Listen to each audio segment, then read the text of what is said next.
It's official according to industry and scientists. The supply chain nightmare that has been plaguing the United States for the past couple of years is set to remain for the long term, aggravating shortages and resulting in a historic slowdown in domestic production at the same time that retailers grapple with record shipping costs and a weakening consumer demand. Even though many were expecting the crisis to ease now that the health crisis started fading away, experts say that's not the case at all. In a repeat of the 2021 scenes, thousands of empty containers are piling up at U.S. ports, contributing to five-digit container prices, as well as the worst delivery delays on record and empty shelves all across the country. In some places, rationing has already begun, and the trend is expected to intensify. As we move into the second half of the year, there's a lot to cover in today's video, but before moving on, please give us your support by leaving a thumbs up and subscribing to our channel to stay updated with the most important news. Approximately 4 million containers are stuck outside ports worldwide as congestion takes a turn for the worse, as analysts with logistics company RBC noted that's the perfect recipe for even higher shipping costs. When ships are scarce regardless of weather due to an increasing number of vessels queuing at a port where true demand, prices see upward pressure, they wrote in a report released last week. The analysts also highlighted that supply chains are seeing the worst delivery delay on record right now. The time of turnaround, known as TOT, continues to rise, leading more ships to get stuck in queues outside U.S. ports. They wrote, adding that they expect freight rates to remain elevated for a protracted period due to scheduling problems, given that less than 15 of ships are arriving on time. The company revealed that at least 300 container ships that left the port of Shanghai last month are about to arrive at the U.S. West Coast, and their estimates suggest that some of these vessels will be awaiting berth for 111 days. That is a huge increase compared to last year's average of 37 days. Port congestion is worsening, becoming increasingly widespread. Michael Tran, RBC's head of digital intelligence strategies, said in the report the plethora of problems is having a domino-like negative compounding effect across various markets. He emphasized in the past 12 months, container costs have risen tenfold, jumping from $3,000 to $30,000 this year's. Shipping interruptions in China and Europe have exacerbated the container shortage and have driven prices to unprecedented levels, according to Josh Safran, director of Plug and Play Tech Center in Rogers. RBC also pointed out that the Russian aggression on Ukraine has prompted insurance companies to raise the cost of protection coverage for ships in the Black Sea. The increased insurance rates range between 1 and 5 of the value of the ship. Before the conflict, rates were only 0.25%. Moreover, with fuel supplies falling to their lowest level since 2007, and prices reaching all-time highs, RBC reported that operators are passing higher costs to customers. In a separate report released by Morgan Stanley on Monday, analysts said they don't expect capacity increases until late 2023. They predict that container prices in the spot market could reach up to $47,000 this summer, outlining that as the trucking industry faces labor shortages, that is also going to boost costs and increase delays.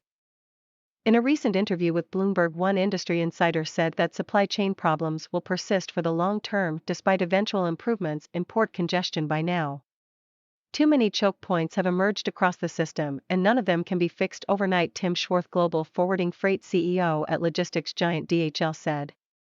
While the flow of vessels and containers will start to ease as a global recession begins, conditions on global supply chains will never be the same.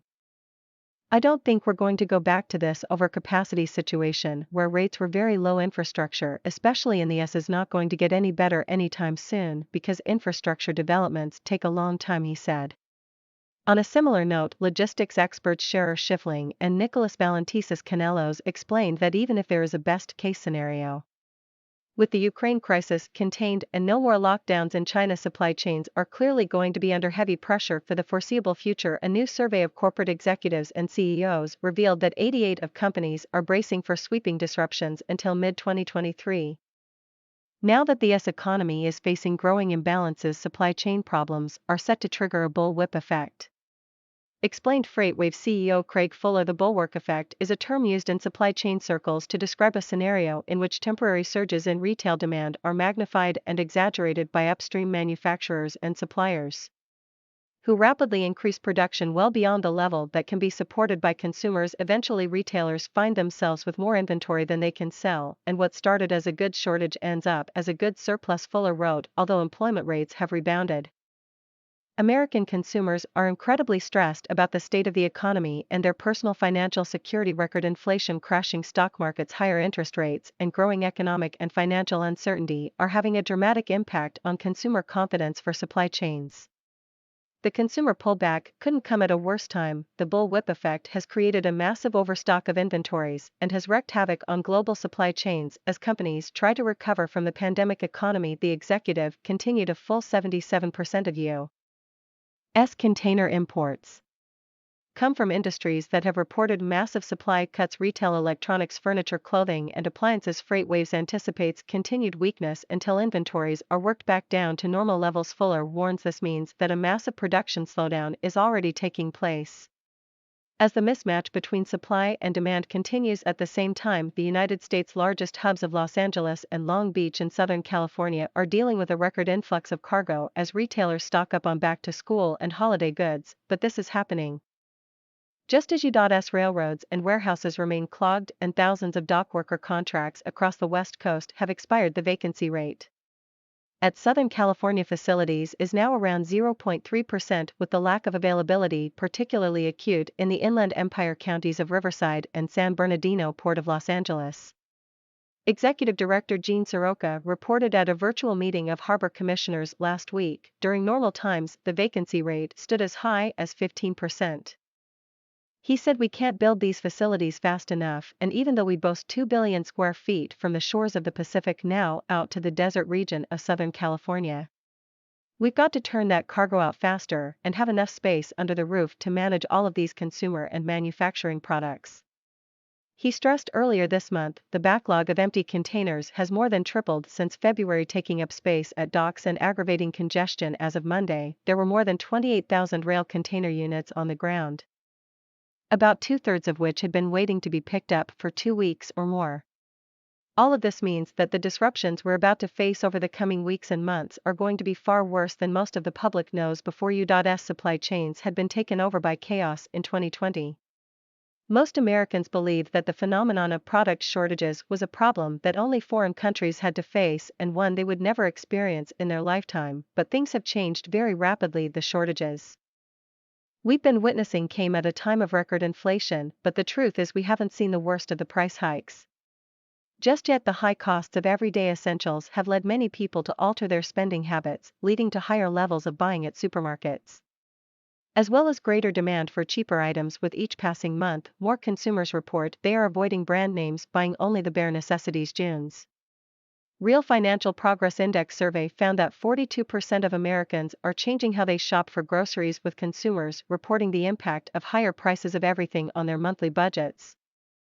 However, supply chain issues are not only impacting prices at the grocery store. On Tuesday, a number of U.S. power companies released a report alerting that higher prices for energy are coming as they face supply crunches that hamper their ability to keep the lights on. As the nation heads into the heat of summer and the peak hurricane season, consumer power use is expected to hit all-time highs this summer, which could strain electric grids at a time when federal agencies are warning the weather could trigger rolling blackouts. Power companies are warning of supply constraints for equipment, which could hamper efforts to restore power during outages and push prices even higher. They're also having a hard time rebuilding natural gas stockpiles for next winter, as power generators burn record amounts of gas following the shutdown of dozens of coal plants in recent years and extreme drought cutting hydropower supplies. In many western states at this point, millions of consumers are already rushing to stock up, with some say they've never been so stressed about empty shelves, while others believe that what we've gone through so far has been just the start. The cycle of high prices and empty shelves is creating a vicious cycle where many buyers rush to stockpile products at home before they disappear from stores again, a phenomenon that's likely to gain force in the months ahead. In some places, rationing of some food products has already begun. According to the National Herald, some supermarkets have started rationing flour, sunflower oil, sugar, corn, eggs, milk, dairy products, cleaning supplies, and canned goods due to supply problems. Now, stores will temporarily be allowed to limit the number of goods that can be bought by a client, it reported. So far, most cases of rationing have been concentrated in European countries, but as one could figure it out, it was only a matter of time before it started happening in the United States. This is just another indication that the hour is late and that things are getting really crazy out there right now. Some parts of the country are still experiencing the calm before the chaos, but it's safe to say that it won't stay that way for long, so use the time you still have left to prepare wisely, because things are rapidly spinning out of control out there.